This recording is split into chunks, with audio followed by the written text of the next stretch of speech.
Hello, America. Welcome to the Junto Podcast, where we promote the practical applications of critical thinking and bold creativity. I am your host, Edgar Mills. Thanks for joining us.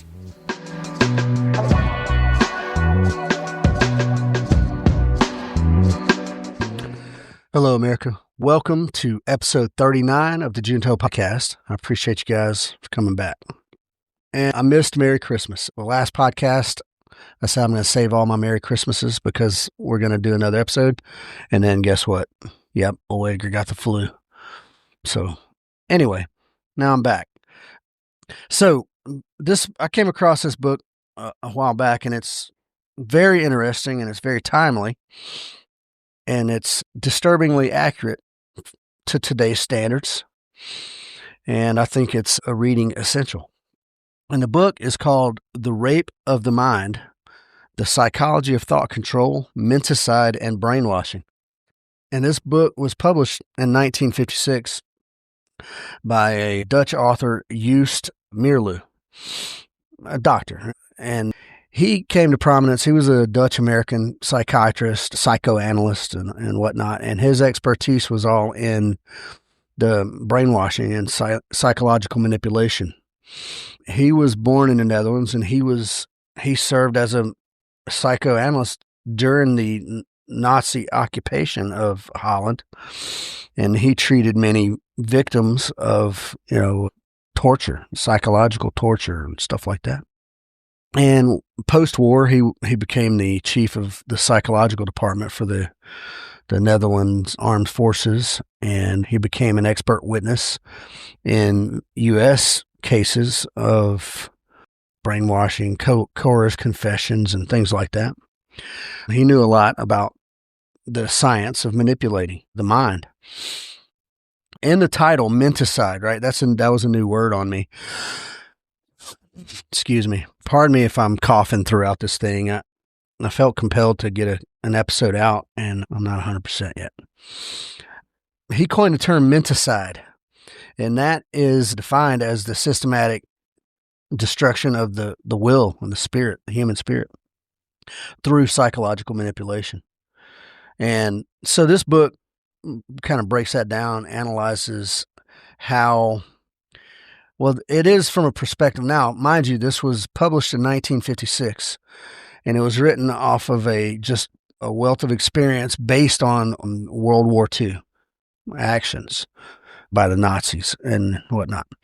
And so the book kind of analyzes how totalitarian regimes, but not just totalitarian regimes, but other more subtle influences within, more finger quote democratic societies, how they manipulate through things like advertising and media and bureaucracy and coercion and propaganda and all the things, all the conditioning, all the things that our governments and our media does on a daily basis in order to control individuals there and then ultimately control the masses.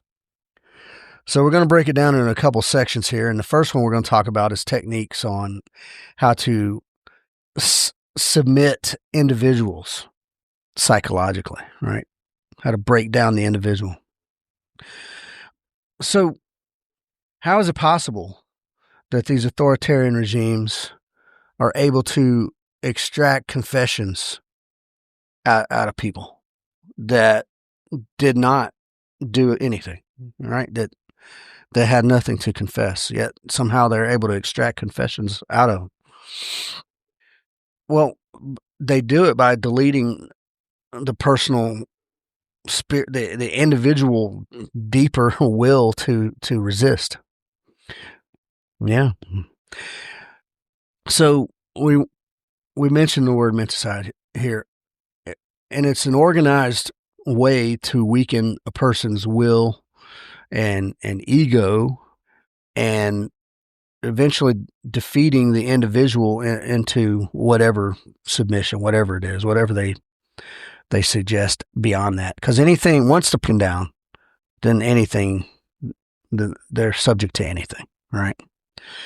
But there is a process, and we'll go into it. So And it's a very, well, it's meticulous on the perpetrator's end.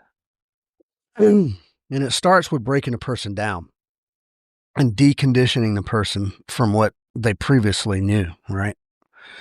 And they do this via isolation or sleep and food deprivation or sensory overload or sensory denial even, or personal humiliation, or with extreme accusations. And all of these things, good people, all of these things sound very familiar to men and women who have experienced Army SEER School. Yeah, these are all things that they hit on these things in SEER School. And yes, it's a controlled environment, thank goodness. But even in the controlled environment, even knowing that SEER School is a school and will be over soon, it still has some pretty profound effects. That, along with some open hand smacks from some pretty brutal dudes. That stuff is exhausting, man, and it creates weaknesses, and it creates a vulnerability, and it chips away. And over time, your mental resilience, you can't, you not, never mind physical comfort. Now you're starting to look for some kind of mental comfort, some psychological comfort. And this can different ways, but like, for instance, you see on TV all the time, and this happened in SEER School as well, is these interrogations under the direct, bright light. The light's right in your face, and they ask you the same questions over and over. Then they change it up a little bit, and then they go back to the same question. Excuse me. That can wear away at you. Just the harshness of the light in your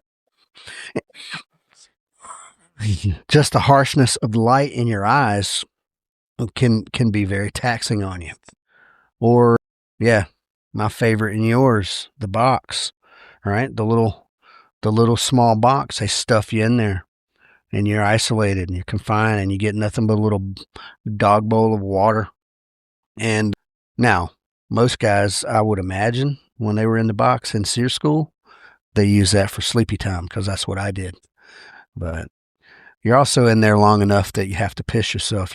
There's no, and you don't get to get up and stretch your legs and things. It was it was horrible, and I could see how over time that would be a very, very horrible thing. And you might start negotiating with yourself on, okay, I'll tell them this, or I'll agree to this just to get out of here. But in any of these positions, when you're a captive or something like that, man, you're powerless. There's just nothing you can do about it. And so, now it's you and your will, and what must you protect versus what can you give up versus what can you withhold, and how much are you willing to withhold. Crazy. SEER School was awesome, by the way. I think most people will tell you that it's one of the better courses in the military. I apologize for all this coughing. It's unprofessional, I know. So the breakdown and deconditioning, that's one part of it. And then it goes into submission, or even where you might even start to identify with your captor or your tormentor. And this pressure that you get during the breakdown phase, whether it's constant pain and agony and torture and just weirdness, and it creates this where things start to get very hazy, right? And your conscious control becomes very, very fluid, and you get in this weird sort of hypnotic, like, dreamy state of being that's driven by fear. When I say dreamy, I don't mean rainbows and unicorns. I mean, like, very, very real fear behind that. But it's now you're dehydrated, you know what I'm saying, and you're hungry, and you're just trying to avoid further discomfort. And then at some point, that feeling, they start to exploit our sort of innate need for relief. We need some relief somewhere. So you start to absorb and internalize their narrative, the interrogator's narrative, right? Because they're not just asking you questions. They're posing things. And it might be ideological and it might be, political. There might be a lot of things going on, but at some point you're starting to like, okay, I see what the guy's saying. Now you're negotiating with yourself, right? You're like, okay, I see where he's coming from. And now you're starting to negotiate with like your own, well, are we really are we really the bad guys? Well, maybe we were wrong in this or that or the other. And so now you're starting to submit and then even identify a little bit. And that's where they want you. Because what comes after the submission? Yeah, the re-education or the reconditioning, right? So now the indoctrination of what they want you to believe and what they want you to say. And now you've rationalized, and not only rationalized it, but now you've embraced, the tormentor's sort of ideology there. And now you confess to shit that they've just made up crimes or made up motives. And then you regurgitate these false statements or these false narratives. And this is your way of your psychological escape, right? Of getting away from the pain. And you're no longer concerned about what you're saying. You're concerned about, is the pain going to stop or is the discomfort going to stop? If saying this makes this happen, okay. Whether you truly and deeply identify with the narrative or not, you've made up in your mind, like, okay, well, if I say this, then I'll get a piece of bread, and then that's it. You're good with that. So they break you down, right? Break you down and decondition you until a point of submission and breaking, right? Where you do break, and now you are now pliable, maybe even identify. And then they recondition and re-educate you and re-indoctrinate you with what they want in your brain. And then, and that's how it works. And keep in mind, we're talking about individuals here, but that's all very scalable, right? With different techniques, and we'll get to them. Excuse me again. Now, never mind recovery, right? Never mind recovery. We're just talking about how they do these things. You may not be locked into that state of existence, or you may be. Who knows? It's all very situational, I would say. But Meerloo compares these techniques that they use for this breakdown and submission and reconditioning to like Pavlovian conditions, right? Where a repetitive, a sound or a statement or something, it creates an automatic response, right? And that could be, now, I'm not an expert on these things, but we see that in movies where where you got like a sleeper assassin, right? And then they hear some phrase, and then that sort of triggers a response to go, murder somebody or whatever. But that can be done. Meerloo proves that can be done. And has been done. And there's plenty of cases. I didn't do any case studies here. I looked over several, but there's plenty of case studies throughout the various wars, and even currently throughout communist countries, even today, still using these very, I want to say barbaric techniques. They're not barbaric. They're very refined techniques, but it's kind of barbarian and to use such techniques for such things. But that's still going on today. Yeah. In communist countries, especially.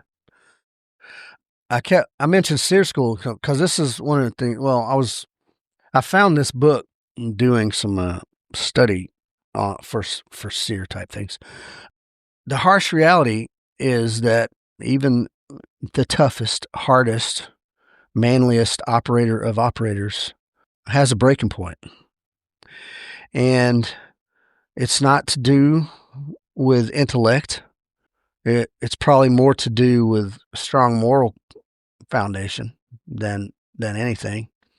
But even then, you can be broken, even if it's with some kind of medication or drugs or whatnot.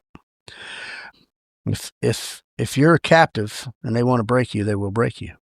That's all there is to it. If I guess if there's anybody out there that disagrees with that, give me a holler and tell me why. And if you think you're the guy that cannot be broken, I mean, by all means, tell me in what experience and why.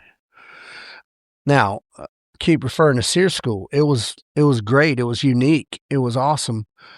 And I've often wondered, like, would I do it again? And yes is the answer, but would it be the same? I don't know. I guess if I did the same course over again, it probably wouldn't have the same exact impact.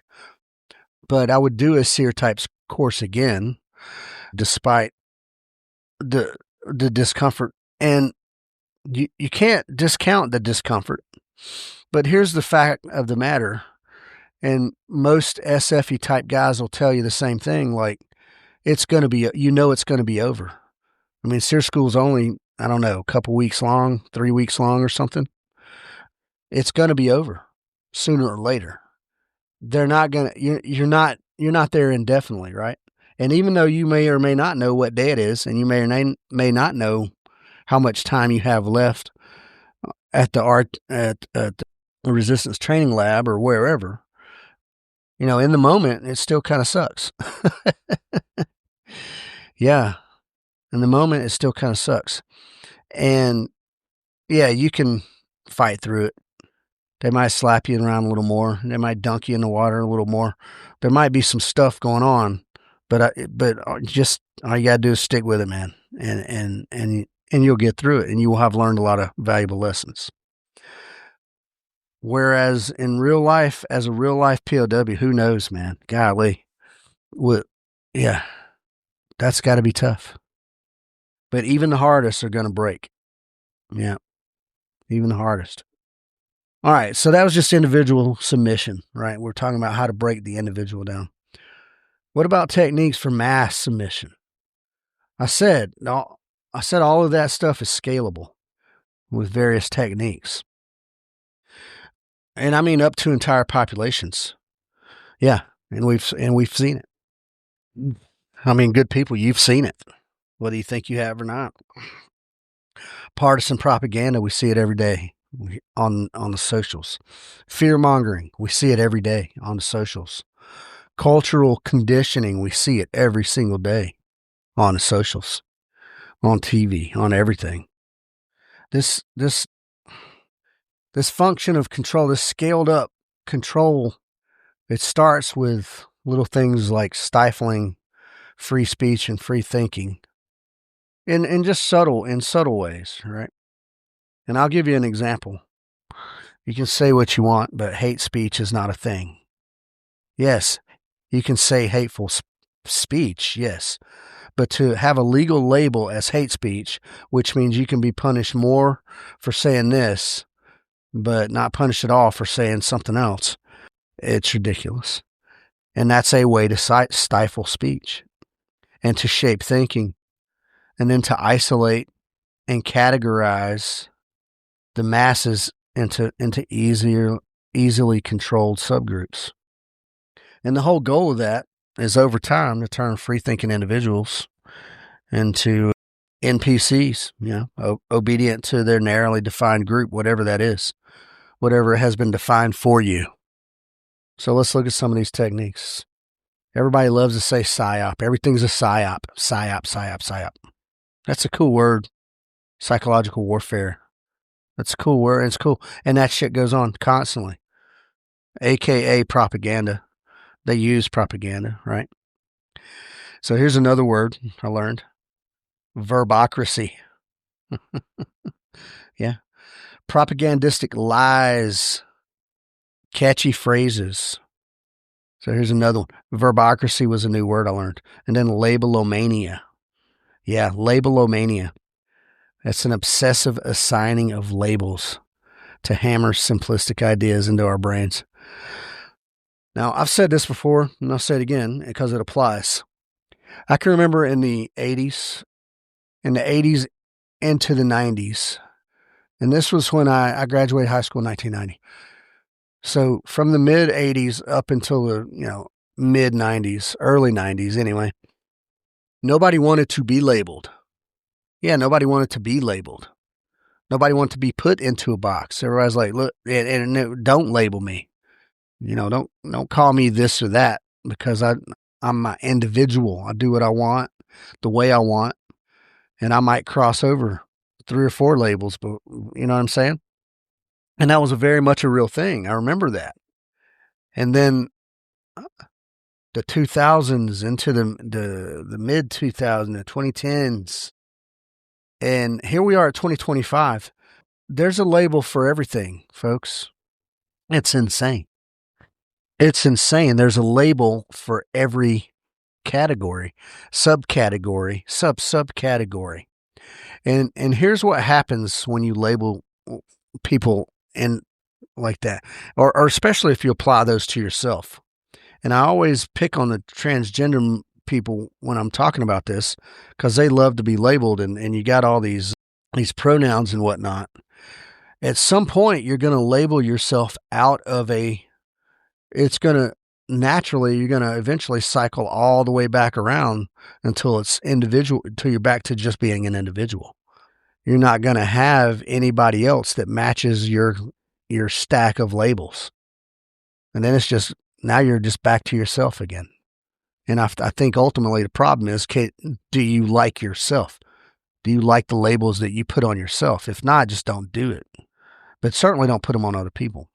But labelomania, yeah, I like that. I'm going to start using that a lot. Obsessive assigning of labels. So once you divide up all these stereotypical groups, they become easily conquered. Yeah, because it's easier to target. When you got your little groups divided and subdivided, then it's very easy to target them with a certain messaging. Then they get in it becomes a little echo chamber. And then ultimately, from the nefarious groups, words like freedom or patriot or even man and woman get twisted. They get twisted into these emotional, semantic friggin' landmines. And you're not, well, if you say this, it triggers somebody, and now you're creating this goddamn hissy fit from somebody because you said the word patriot or something, or you called somebody man or woman when they believe they're to be something else. And the repetition of these labels and these symbols or these various slogans, they narrow our options of how we react or how we choose to feel about a thing. And then all that does is reinforce conformity. I talked about that during the punk rock episode, right? Be an individual, do not conform. Find what fits you and conform only to what you choose. I refer you to the book 1984. Orwell wrote, they came up with a new way. They called it newspeak. And it was a fictional language developed by the regime. And the sole purpose of that, right, was to limit the range of thought, right? Minimalize the number of words available, making it impossible for people to conceive of complex ideas that challenge party ideology. Newspeak. And we've seen that, folks. We've seen that. That's going on. And by controlling language, the party aims to control minds, right? If you control one, you can control the other. And then in the book, right, they had thought crime, and any dissenting thought was quite literally unthinkable. It was illegal. And then you had kids ratting out parents for thinking out loud. But I'll give you 2 opposite examples of the same tactic in modern day. And I don't know, I might get some heat from it. I hope I do. One example is a lot of people especially conservative, like Republican types, they moan and groan about the absence of the Pledge of Allegiance in the schools. Yeah, I pledge allegiance to the flag of the United States of America and to the republic for which it stands, one nation under God, indivisible, liberty and justice for all. That seems innocuous enough, right? But you got segments of American society right now who, well, they've identified the flag as some kind of weird trigger, right-wing dog whistle, something, something, something. I don't know what. So those people get very, very, very irate about the possibility of the Pledge of Allegiance being chanted every morning now. When I was in school, yeah, it was every single morning. I remember it. Is there something fundamentally wrong with that? I don't know. What about the rainbow LGBTQ plus flags slapped all over every free space to include elementary schools? Is that okay? We can't pledge allegiance to the U.S. flag, the country that we live in, but we have to have that flag up everywhere. That doesn't even represent. It doesn't represent America. It simply represents a small segment of America, and then only in a way to say, "Hey, this is our sexual identification." People get very up in arms. There's some kids that peeled out with their big, their like diesel trucks, and they burned tire marks on a crosswalk. I can't remember what state, but but it was like a rainbow crosswalk, and so they just peeled out. Now, I think they got charged with some kind of hate crime.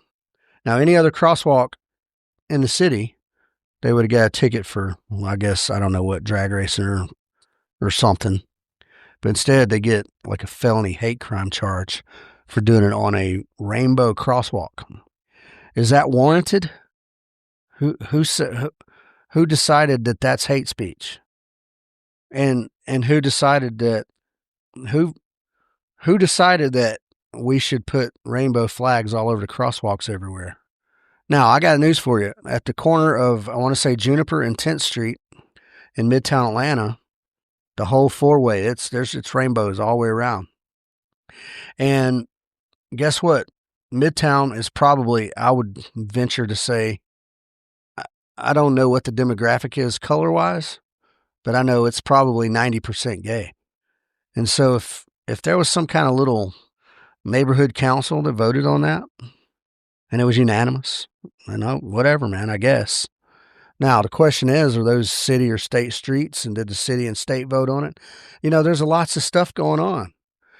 So what people take for granted on one end, then they argue on the other end. Would the same be true if we had U.S. flag crosswalks and somebody was burning rubber on them? Would everybody want us to have to say allegiance to a flag if it wasn't the American flag and it was the rainbow flag? Yeah, those might be imbalanced. I thought they were pretty similar. I thought they were worthy of comparison. All right, I got off track. We talked about propaganda and psychological warfare. And what else, man? Well, here's a good one. Is the weaponization of fear is what the government loves to do. And then as an extension of the government, the mainstream media loves to do. All right. And I'll use the example in the 40s and 50s. After World War II, there was a thing, and it was a thing, spy mania. I like Meerloo. He throws actual labels on here that sound right. They make sense, right? Labelomania, spy mania. Well, during the 40s and 50s, everybody remembers MacArthur, and everybody remembers McCarthy, and everybody remembers the Red Scare and all that. And everybody thought there was Russians planted everywhere. And this went on, man, through the 50s into the 60s. Hell, even into the 70s, man. But early in that, that was criminal. right? They were rounding up. You remember in Hollywood, they named names. There was a list, they blacklisted a lot of actors that would sympathize, commie sympathizers. And you got to wonder, why would you be a commie sympathizer? Well, the communists are very good at propaganda, and they're very good at this game. But nobody who promotes communism has ever had to live under it. I can promise you that. But they criminalized dissent back in those days. Well, what about these days? Does Trump looking to him up people who are critical of his regime? Some of you say, hell yeah, he does, right? Unfairly. He uses his Justice Department. Well, did Biden use his Justice Department? There are people from January 6th who are still in jail. Yeah. So keep that in mind. And all this I point out, this left and right stuff and this U.S. flag and rainbow flag and this Trump and Biden business. This is all to point out that it happens on both sides, and both sides will happily and readily use techniques to control you. Yeah. And then there's another technique called fractionalized fear. And this is what Meerloo described as sporadic, seemingly random, short burst terror events that disrupts our rational thought and our daily discourse. But it's short burst. Now, folks, do we see this? Do we see this? Yeah, we see it. Every time there's a goddamn shooting, a school shooting, every time there's whatever you want to call terrorist event, that's what that is. That's fractionalized fear building. And you're like, well, that stuff's random and no, it's not. I don't believe it is. So they will lead you to believe that the unpredictability of these events and just the sheer illogic of these events will keep us off balance and keep us on guard and keep us needing to be protected and keep us off balance and unable to see things for what they are rationally, to put actual evidence together that makes sense and is supported, and to draw conclusions based on verifiable fact. Yeah. They'd have us believe that logic can't fight the pure madness and the pure evil of these random events. Well, I beg to differ. All right, weaponized fear. So we had psychological warfare, and we had weaponized fear, which is also psychological warfare, I guess. And then another technique, right, that the government loves to use is sort of cultural conditioning, right? These social projects and even technological conditioning. Conformity starts very young in life, folks. Yeah. Even in your own home with rigid parenting, right? Parents want you to conform so that you can be manageable on daily life. And then you go off to public school. What is public school but one giant conformity factory?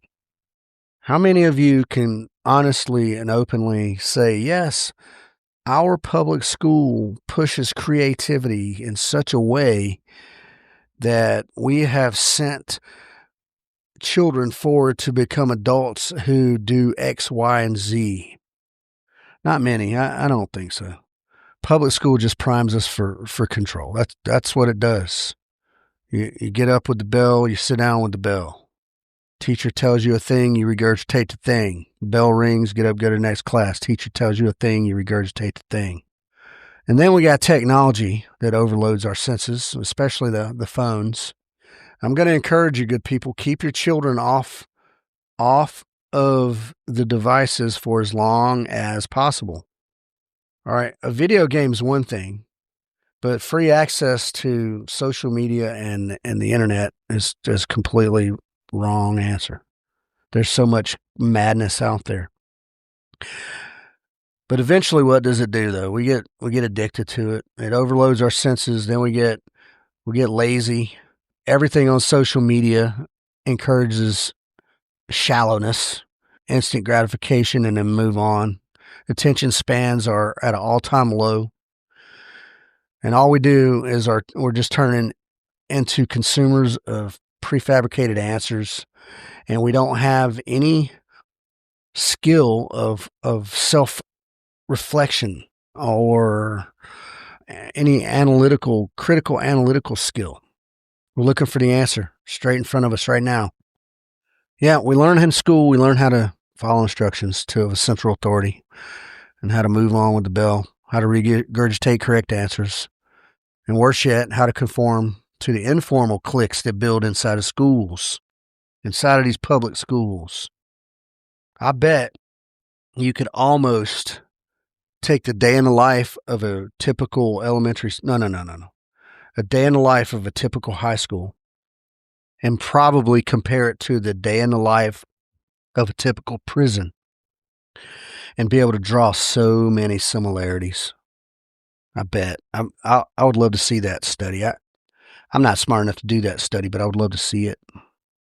A comparison, a direct day-to-day comparison. The day in the life of a high school, day in the life of a prison. Yeah, man. Because there's internal cliques in school, right? This is where your kid really learns to deal with humiliation or be the humiliator. Yeah. Just to fit in. And I'm going to give you a quote here. And this quote says, "Give us a child for 8 years, and I'll give you a Bolshevik forever." Now, it's questionable whether or not that was spoken by Vladimir Lenin or not. It's often attributed to him, but it's about right. The juice of that is all it takes is a kid in his formative years to plant the seeds and plant the blueprint to be whatever it is you want them to be in that time. Not teaching them how to be what they want to be, teaching them to be what you want them to be. Nazi and communist manipulation of mass media has become a playbook for modern American culture and politics. 100% has. And that's a damn shame. It's effective, right? We know the Nazis were effective for a while. The communists are clearly effective because they still linger around like a flu. They still linger. They don't ever completely go away. They just lay dormant until some uninformed teenager goes, "Oh, Che Guevara." These techniques that were used by the Nazis and the communists that are currently used by Western politicians all across the world, westernized, modernized politics, they're antithetical to the constitutional republic, folks. Yeah, they're antithetical to the constitutional republic. The United States is a constitutional republic. And these techniques, they pose questions that they're the only ones with the answer, you see? And they only pose the questions, and they only allow you to answer the questions that they have an answer for.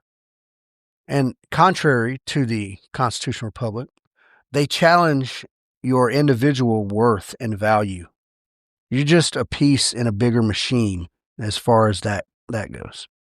They shrink the human identity and the complexities of an individual and our doubts and aspirations and all these things. They shrink all that down to make it look like frivolous nuance, like that's selfish frivolity. You need to get up and perform your duty as a piece of the machine, and whatever duty is that they've assigned you. All right. So we talked about techniques for individual submission, talked about techniques for mass submission. Now we're going to talk about some of this subtle, unobtrusive coercion, some of this stuff that's closer, like really closer to home. Maybe not even totalitarian, or authoritarian, but shady and subversive, mind control stuff in daily life. And the fact that these things are happening are evidence that pure democracies are not concerned with your autonomy whatsoever. Pure democracy only aims to get 51% on board. They can manipulate 51%, no problem.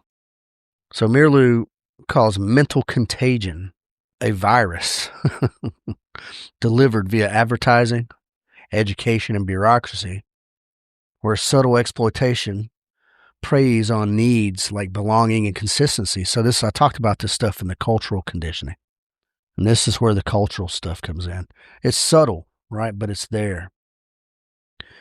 They prey on our internal needs. So a few things I want to talk about in this is, one, look, in society today, so I don't care. It could have been the 1800s or 1900s or 2020s.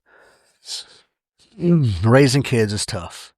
There's as a parent, it seems like nobody's on your side. It seems like everyone's against you, and you're battling against a system, whatever system it is, the school system, the hospital system, the church system. But parenting itself is early conditioning. But here's the news, folks. As parents, we, and only we as parents, have the right to condition our children in our image, or hopefully to be better than we were. Yeah? Who else has the right to do that? And you're like, oh, the child has an autonomous right. Well, that is not altogether true. Now, whatever the age of majority is, some say 18 is an arbitrary number. But at some point, yeah, the child becomes an autonomous adult, and they can sign contracts and make big boy and big girl decisions. But the legal system wants to make everything nice and easy, well, convoluted, that only lawyers can read it. But maturity isn't necessarily decided by that age, is it? And so let's say a child of 14 who may be a super genius and in almost every other way, mature and capable of carrying on daily life basically alone. Should they be able to? Well, as the legal system as it is now, the answer is no. Right? 18 is when kids can move off and do their thing, and there's a few exceptions to that. So yeah, parenting is early conditioning. We have a right, I believe, as parents, and not only a right, but a duty to raise our kids to be what we know to be good, and with a good and proper model. Now, there's plenty of parents out there who are pieces of shit. And then they're just perfectly happy raising their kids to be pieces of shit. And that's a damn shame. Does the state have a right to step in on that? Does a teacher have a right to step in on that? Well, if there's abuse, right? If there's obvious signs of abuse, physical abuse or neglect, then that's one thing. But now we're starting to get into murky areas there. So at any rate, raising kids alone as parents, we are conditioning our kids. Your responsibility as a parent is to condition them to be not just productive as a piece of a machinery, but productive as to be healthy, physically healthy and mentally healthy, and a free thinker and a critical thinker, and to understand things that are unhealthy and why they're unhealthy, and to give them love, and to give them support, and to chastise them as needed, not via abuse. But some parents feel like if they talk to their child with an even tone, sort of on the same level, that is somehow taking away their authority. And it's not. You can talk to your child on a lower level that they can understand. Fuck, I'm going into a parenting thing here too much. That's a whole nother episode. Sorry about that. Raising kids. Raise your kids to be responsible, folks. Let them be happy. Help them be happy. Yeah, that's it. Try to keep them out of these institutional... Try to keep them out of these institutionalized cultures. Now, that being said, is organized sports an institutional culture? Yes, it is. It's conditioning in itself, isn't it? Well, there's mental toughness being built there, and there's physical toughness being built. They might pick up some bad habits from some foul-mouthed kids on the team. They might get in a couple scuffles here and there. I'm not saying organized sports is bad, and I'm not saying every school is bad. I'm saying be mindful of this institutionalization. Let your kid be an individual. All right, that's enough of that. All right. Damn, raising kids, that's tough one. Otherwise, the system, here's what I'm getting at ultimately. If you don't raise your kids and you don't participate, the institution will do it for you. Then you'll just get what you get. If they're pledging allegiance to the rainbow flag every morning, that's what you get. And if you haven't participated, then what? Who are you to, you see what I mean? Know what's going on in your kid's life. All right, moving on. It just, one of these, some unobtrusive coercion. It kind of is obtrusive. This mob mentality, this mass mental delusion that goes on. Yeah, and it spreads like virus, and it sparks primitive behavior and frenzies and riots and even looting somehow. You know what I mean? Over, I don't know, over a drugged out junkie getting killed by a cop. And it sparks this mass delusion like a virus, and it sparks primitive behavior and frenzies and riots and somehow looting. Or this mass delusion of the Trump derangement syndrome, for instance. All things Trump is bad and evil, and it sparks primitive behavior and frenzies and riots and somehow looting. Be an individual thinker, folks. I don't care for Donald Trump.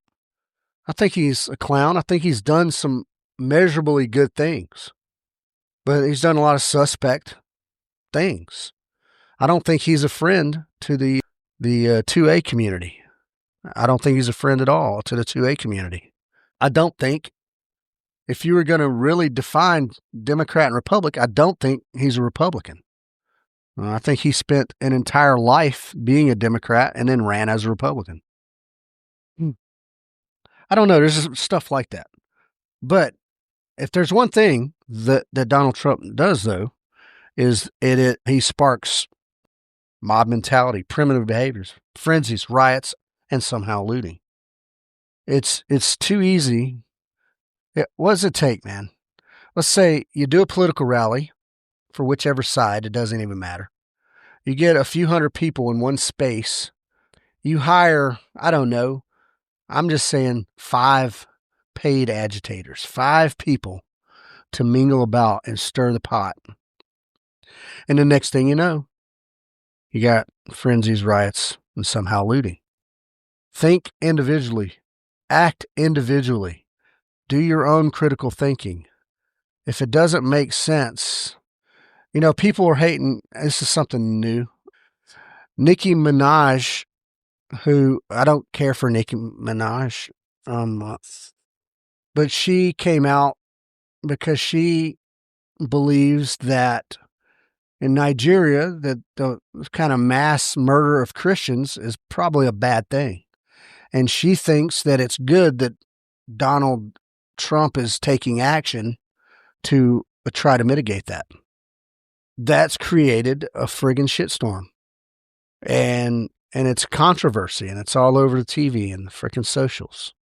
And somehow she is now, not, I'm sure half of America's like, great, awesome. And then the other half is like, burn her at the stake. You know what I'm saying? So isn't that crazy that Trump has that kind of effect? Because she's simply supporting a thing that he is supporting, which is, targeting, I guess, these Muslim extremists who are running around village to village, hacking up Christians. But I guess for most of America, that's okay. I mean, it is. The Christian population is the only population that is okay to be murdered and decimated. But I'm kind of surprised, though, because now you have a color component, right? Obviously, in Nigeria, it's black Christians. So you think like the liberal side of America would care a little more about that, I guess. But they don't, because Christianity, I guess, supersedes race. So Christianity is the number one target as, evil, oppressive, and whatever, I guess. And I'm being a little salty on that. I just think it's interesting. All right, we talked about raising kids a little bit.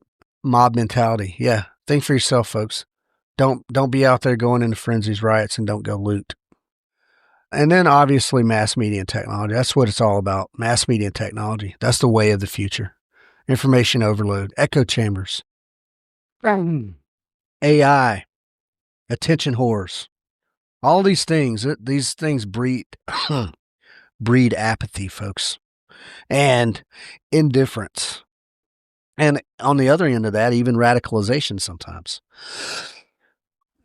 I'm willing to bet right now, out there on the interwebs somewhere, there is some kind of AI-powered bot thing that is radicalizing Muslims, like going on, like some kind of cartoon or some kind of, something. And I'm just using that. There's probably also some kind of AI platform bot, something or another, that's out there sexualizing minors and making it feel okay to keep secrets from your parents and letting grown-ups touch you and stuff like that. There's probably all kinds of weird shit like that out there. But I got news for you. Technology, it isn't the root cause of any of these issues. But it but it damn sure is a supercharger, right? Like a hot rod supercharger for this mental contagion that spreads these virus-like vibes through all its various millions of channels. Yeah, the technology is just a supercharger. Meerloo, so I like this.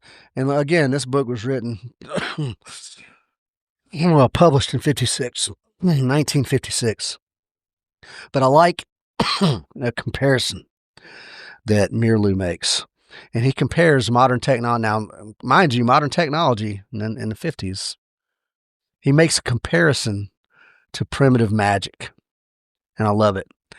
And he parallels the ancient rituals, like these trance-inducing dances and things like that, to technical habits and our gadgets and our screens, and that we have replaced amulets and idols with our devices, and that this magic from our devices hypnotizes people via nonstop stimulation, daily, hourly, constant doses of whatever, noise, clips, sound bites, memes, music, fear, porn, fake hype, all this stuff. It's hour on hour. It's minute by minute. It's all out there, and it's like a trance. Yeah. And that's a brilliant comparison made in 1956. Because I don't think Meerloo could see it. I don't think he could see into the future, but he wasn't a dumb guy. So look, technology is good.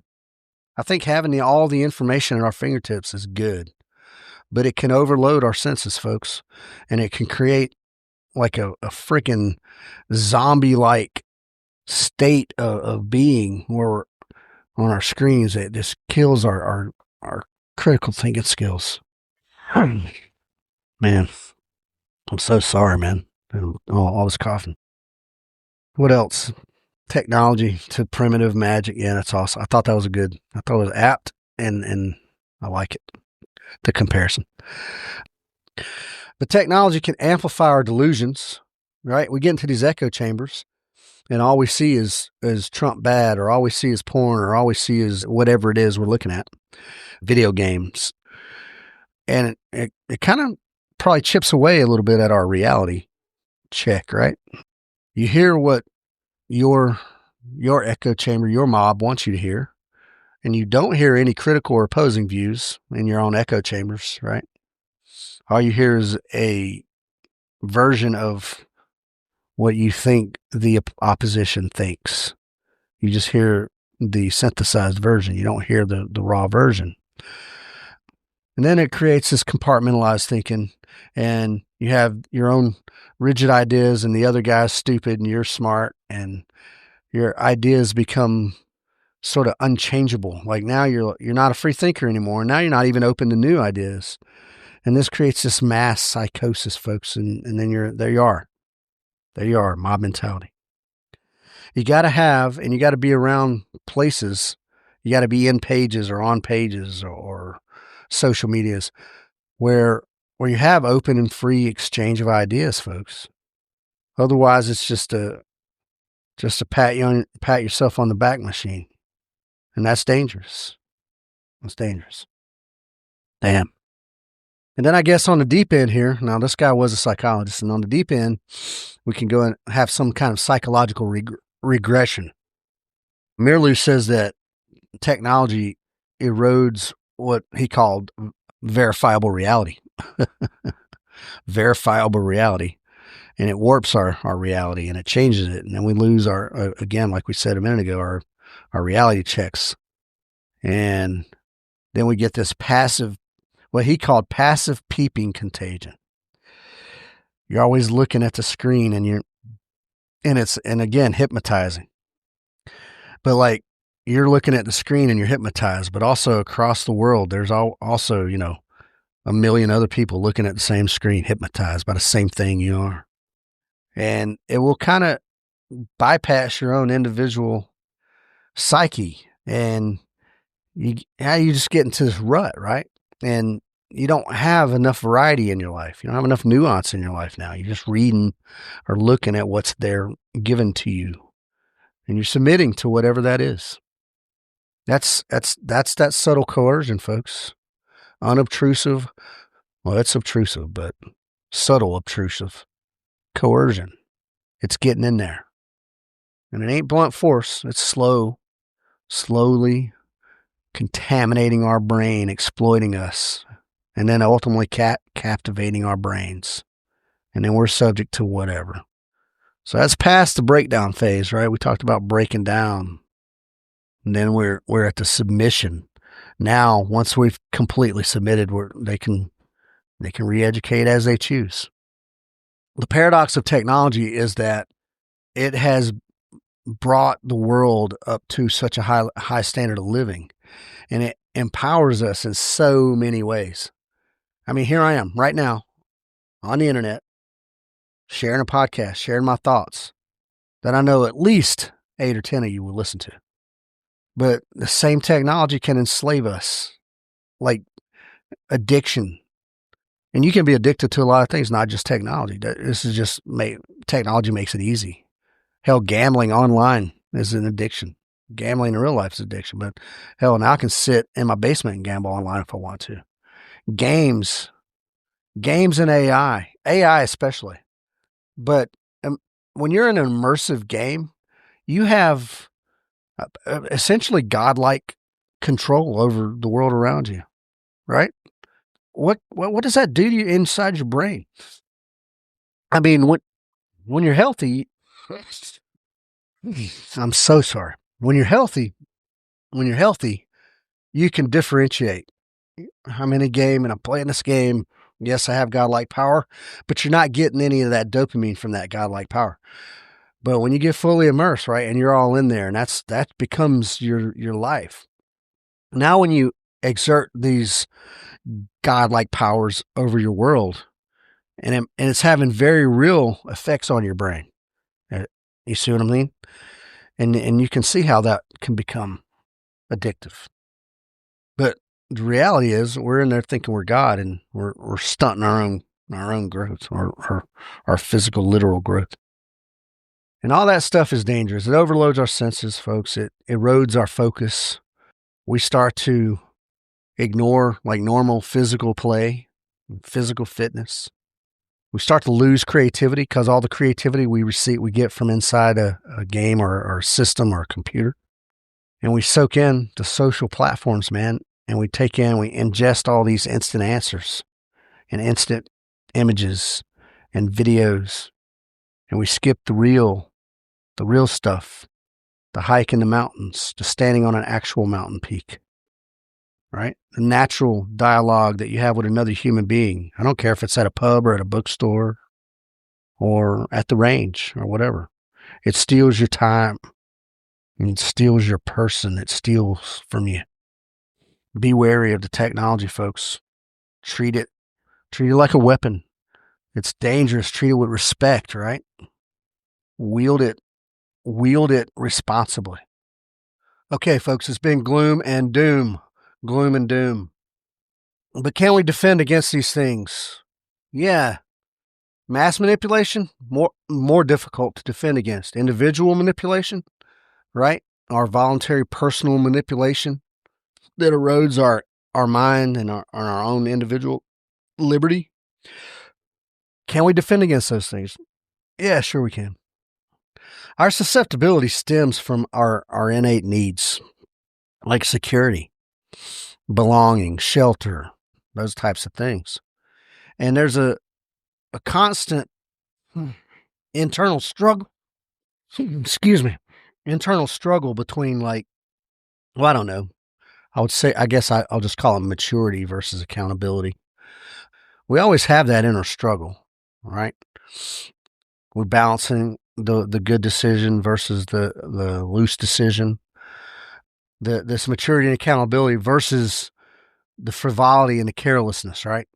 So we all got the little angel and the little devil on our shoulder. And we're struggling between those. Are we mature or are we careless? Maturity and accountability sometimes takes way more effort. And carefree frivolity is sometimes pretty easy, but then bites us in the ass later. Centralized authority exploits this struggle to gain control. That's it. They exploit our struggle to gain control of us. But good people, a free republic, right? A free constitutional republic thrives through individual liberty. Yeah. It's not all lost. Mass brainwashing is not unbeatable, right? It's not all lost. So, as an individual, build your own mental resilience. And do this by reading, cultivate some critical thinking. Be self-aware. Just understand how your actions affect you and the world around you. Have a little bit of emotional grit. Yeah, emotional grit. Everybody wants to have physical grit, and that's awesome. Even the psychological grit, right? To fight through something. Our bodies will go as long as our minds tell it to go, right? But what about the emotional grit? The hurt feelings, the easily offended. That stuff plays a factor in all this. Have some emotional grit. Be tough. If everything's a friggin' trigger for you emotionally, I mean, it's not good. Embrace a strong individual identity. Be an individual and embrace that and work to be strong in yourself so that then you can help people around you to be strong.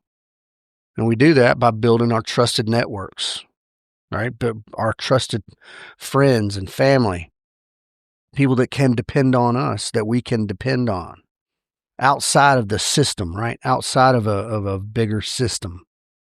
And then this should have been up front with the other, is be a lifelong learner, right? Be a lifelong learner. Listen to other opinions, to other points of view, opposing points of view. Listen to them. Take them in, process them, and see if they make sense to you.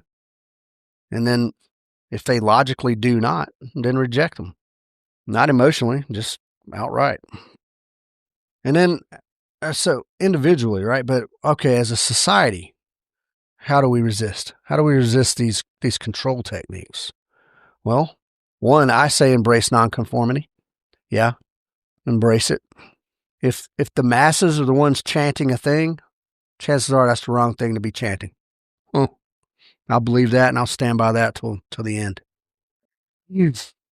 Embrace some positive diversity. And look here, don't confuse your diversity with superiority. All right? Embrace positive diversity. And that means different color, race, whatever it is, even different religion to a degree. But don't confuse that with being superior. Embrace free exchange of goods and ideas and services. Yeah. Freedom of association. The ability to do business with someone who believes differently than you. Not because you're trying to get them to believe the way you believe or whatever, but because it's mutually beneficial for you two to do business together. Well, but if people boycott me because I do business with you, I can't do business. Well, then it's not mutually beneficial anymore. But that sounds like a coercion to me. So free exchange and freedom of association, folks. Promote honest and objective fact checks and balances. That's it. You always got people on the internet fact checking other people on the internet who get fact checked and turned out to be that they're all fucked up. That's not objective. That's one sided. It has what you call agenda behind it. We got to get away from that stuff. Society wins, folks, by questioning power and by valuing individuals. That's how society wins. Society loses through blind obedience to central authority. And that is it, and that is all. If you're a rebel and a bold individual until your side gets in charge and now you become this massive conformist, then you were never a rebel, right? You were just waiting to get the power and the strength. And then you're probably just disingenuous anyway. So understand, society wins by questioning power no matter who has it, and by valuing individuals, all individuals. Society loses through blind obedience to central authority. Now look, I'm going to go back here. Be mindful of technology. It's a double-edged blade for sure. On one end, it has the ability to mass manipulate, has the ability to drain your brain. But on the other side, it has the ability to check facts, to check sources, to resist oppression. And as long as the internet remains free and open, we will be able to resist any coercion via that. So technology is not all we got to get. Be vigilant, folks. Be vigilant against politics' slow, incremental erosion of liberty. They're not going to try to pass broad, sweeping laws that imprison us and this and that and the other. It's going to be a slow erosion, and it has been a slow erosion, at least since 2001. At least since 2001, but we can go way back. We can go way back further than that. And understand this: if it's a thing that sounds good because it affects the other side, sooner or later it's going to come back on you. Control is control, folks. Ultimately, it doesn't matter which side has it, because ultimately each side it's the same side. It's all just government control. So be mindful, folks. Be mindful. Be positive, because you can resist simply by being strong individuals and promoting strong individuality. But don't believe for 1 minute that the government ain't out to get you. It is. It is. So that's what I wanted to talk about, folks. Joost Meerloo, The Rape of the Mind, Psychology of Thought Control, Menticide, and Brainwashing, published in 1956. I thought it was good stuff.